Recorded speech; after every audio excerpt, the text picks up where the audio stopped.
Welcome again to another episode of Louisiana Catalyst, The Link. I'm Deron Talley, Vice President of Louisiana Catalyst, here with my good buddy, my good friend, my brother, our president, Mr. Quentin Durr. What's going on? What's going on? Glad to be here. Doing good, man. And we're here with business owner, entrepreneur, innovator, but also mayor of the city of Monroe, Mr. Friday Ellis. Hey, thanks for having me, gentlemen. Appreciate it. Welcome. Yes, sir. Welcome. And I also got to throw in one more thing. I'm sure he wears many hats and titles, but he's also one of our founding board members of Louisiana Catalyst also. So thank you, sir. Came a long way since It's this a long way. twinkle in the eye years ago, thinking about ways to help small business here in our community. So I'm proud of you fellas. Well, Yeah. thank you. I told Deron, I said I didn't want to do this episode about Friday the mayor. That's You know right. what I mean? Yeah. I gotta bring back Friday, the visionary, the entrepreneur that we sat down and we were talking about what can we do, what this area needed, and just taking trips to Shreveport and seeing what other cities were doing, much Yeah. like you're doing now. Yeah. But trying to visualize what this could be. Yeah. And starting from scratch. And your journey as an entrepreneur and your trial. So get that story, because I know a lot of people really don't know that. And, Yeah. you know. Yeah, you want me to take them way back? Yeah. Well, Way I could back. tell you it all began with my father, who was a small business owner, owned furniture stores, and trailing him around, hooked at his hip, seeing him interact with customers and understanding that, they weren't just, as I say, customers, they were family. And, Dad was kind of a pioneer, innovator in his time. He was really one of the first people in Richland Parish to loan, poor individuals, or I would say struggling individuals, lines of credit at his furniture store to help them build credit so they could eventually go to the bank and get something on their own, because he knew that the world that was out there were predatory lenders and things like that would take advantage of them. And my dad thought that there was a better way. He helped them build relationships with banks, and he built relationships with them to where back in, banking's different, but back then they would call and say, hey, Mr. Friday, what's the credit worthiness of Miss So-and-so? Did she make her payments on time? He's like, absolutely. And he helped him. He worked. And seeing that and really, came full circle when it was time for me to start my own business. Of course, Governor's Cigar and Pipe. I came back home. It was a passion of mine. More about the culture, because what we sold at Governor's was not cigars, although that was the transaction. What we sold was connection. We sold relationships. We sold friendships, and that was our biggest asset for us, and it helped build community and relationships there. And it always starts there with me. And my wife, as everybody else, moved back to Louisiana, and she's like, what do you want to do? I said, I want to open my own cigar shop. And she's first question is, how you going to pay for it? I did a little Googling about small business plan, writing a business plan and all that other stuff. And in the end, you need capital. Right. What I did want to do is understand that I didn't want to put my family in a situation that, where we couldn't provide for ourselves while we built up. So I took off working pipeline, slept on an air mattress, and worked with some boys from Oak Grove. Shout out West Carroll Parish. But started with some guys from Oak Grove, sent all of my money back home, and it was time to come home and open doors. I wanted to be sure that I had a year's worth of estimated revenue, to where if it didn't work in the first year, I can kind of close the door. Right. And go back home and start something else, or go to work for the man in a sense. And but it worked out, wildly successful. I knew within the first few months that, man, we're going to need bigger space and inventory. Learned those lessons from a small business owner. They says, hey, I'm paying X amount of money rent, and if I were to buy it for myself, I can cut my payment in half, right? And so we grew it. And the rest is history, as they say. So it really is. It started with a passion, understanding, and going and chasing a dream and being willing to fail. Right. Yeah. Right. Burning the ship, as they say, right? Yeah. Yep. I appreciate that, because as a banker, that story sometimes doesn't get told enough of how people have to start a business. They think that they come to a bank and they borrow money. Oh, yeah. And a lot of times you have to have equity and skin in the game. Yeah. Because you got to be willing to risk it Yeah. for the bank to even consider it. But sometimes a bank loan doesn't make sense. That's right. You know, and so you got to have your own equity and your own capital put into it.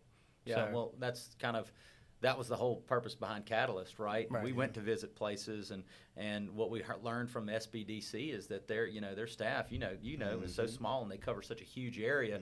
Oftentimes, you guys get the napkin business plan. That's right. I think the whole point was for Catalyst to be that bridge to step in and say, hey, how do we get you ready to go to SBDC, right?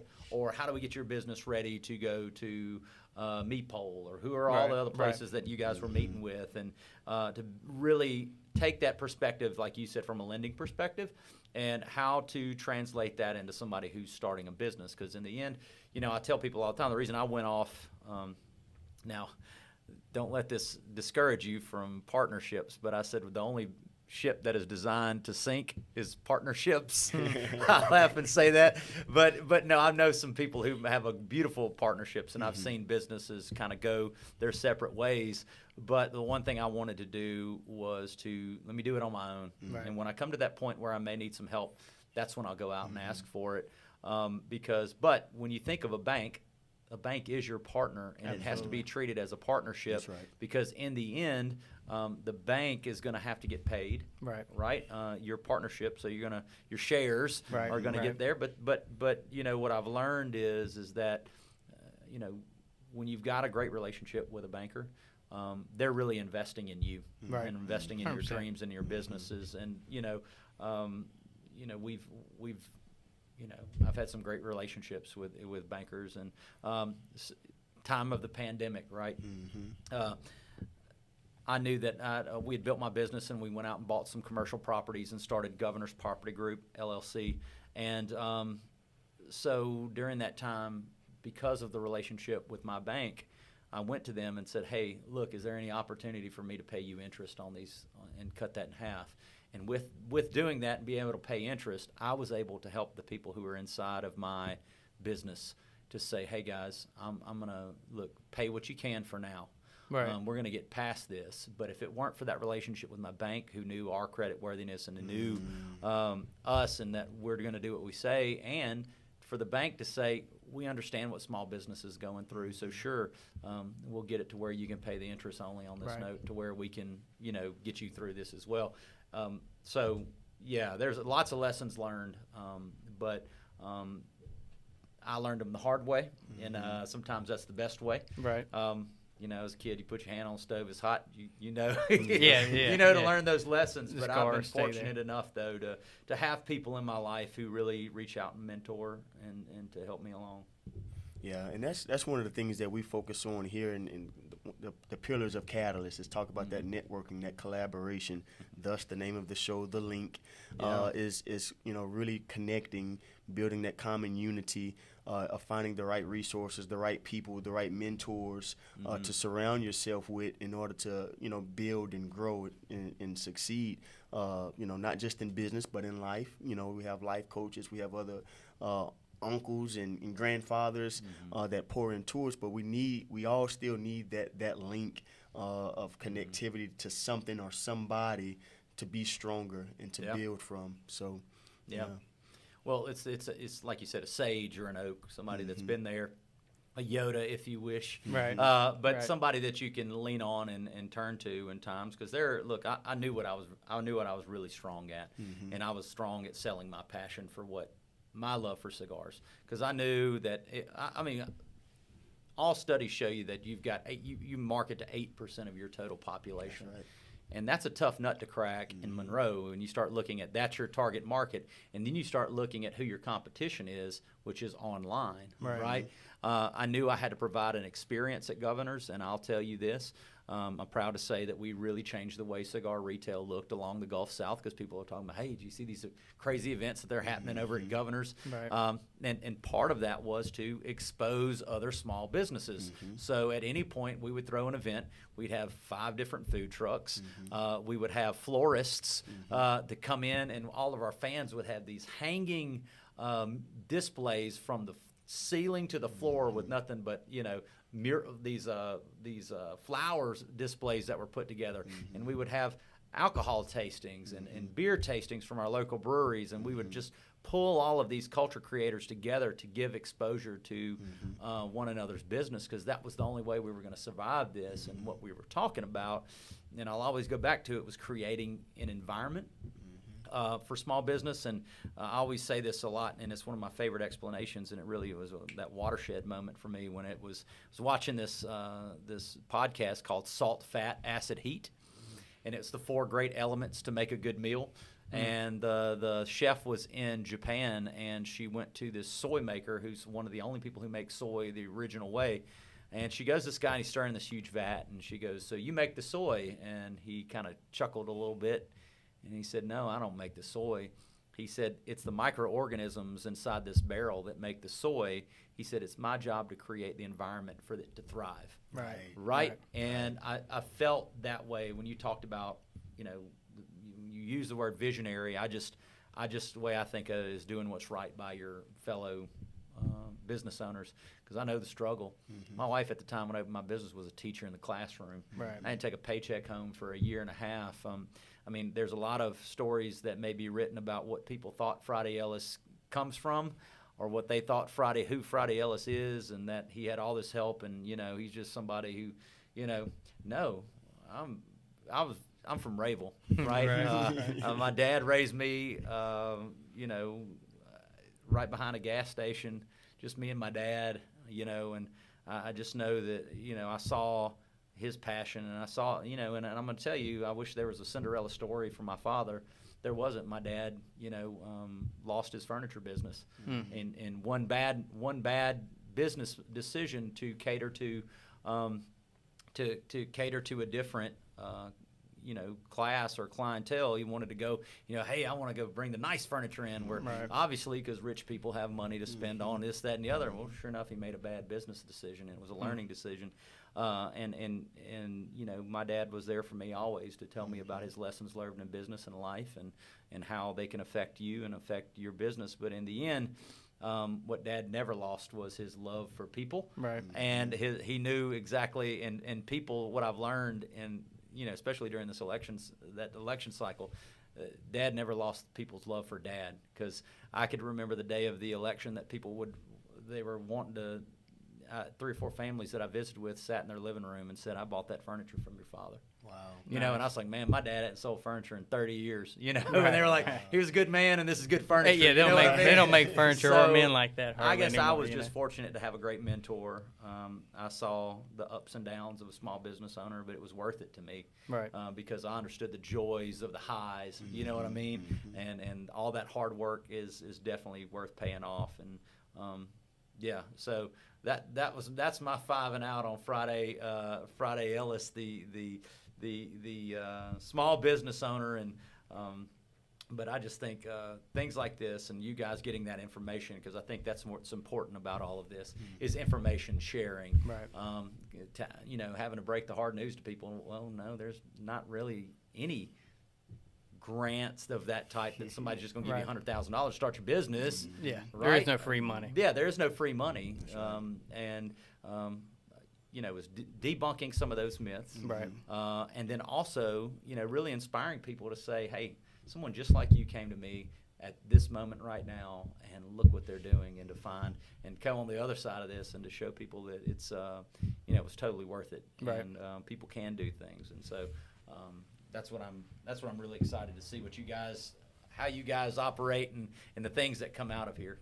Yeah, no, and look, and we on behalf of Catalyst are super grateful for everything you've done, because even from the beginning, you had no gain to come help me and Josh start this. There was no benefit for you there, and it was never, what can I get out of it? It was always like, how can I help y'all? And so even later on, with after when mayor and all that, it was still, how can I help y'all? And so that mindset has given us a platform to be able to help business owners, because like we talked about, we're still making $0 to do this, and don't plan on getting paid to do it. You know what I mean? So we got a raise. We're to 0 again, but.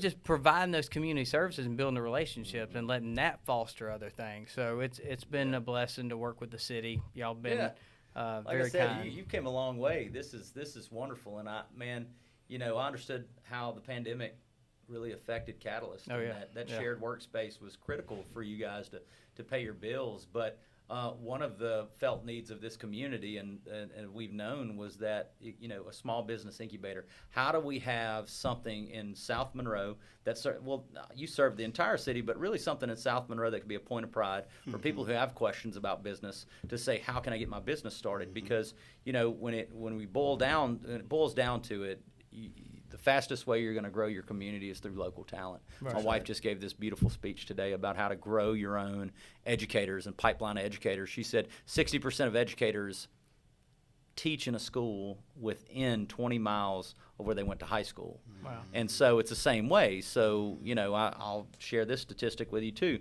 That's why it's so important for mom and pops or people with a vision to go and open their doors, because 60 cents of every dollar that you spend at a mom and pop stays within your community. Yeah. Right. If you go to a big box store, you can't find it from mom and pop, 20 cents on every dollar stays in your community. And if you order online, you're lucky to collect the local tax. You'll get state tax will get collected, but your local tax won't get collected, and that's just money that leaves your community. Right. So I always have this hierarchy of purchase. I always try to find it local. If I can't, then I'll go to big box, and if I can't find it at big box, then I'll go online. It's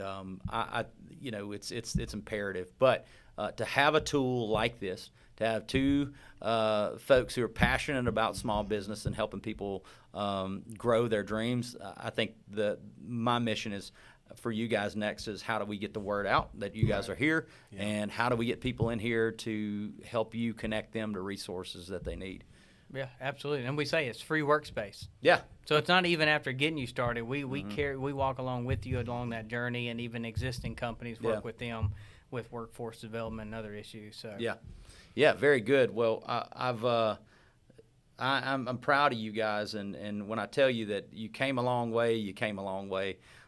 This is something that everybody can be proud of, and I just wish you guys the most success. I know this was vital for our community, and again, I think my mission now is, when I say how can I help, is how do I get more people to know what you guys do and the good work that you're doing, and we're here for you guys. well, Awesome. we Thank appreciate you. it. Thank you, Mayor. Thank you for your time as always. We know Yeah. you have a city to run. Yeah, That's right. So we're not going to keep you too much today, and enjoy your family, your wife, and your children. But We'll do it. God bless you, man, and thank you as always. Yep. Absolutely. Appreciate Thank it, you. fellas.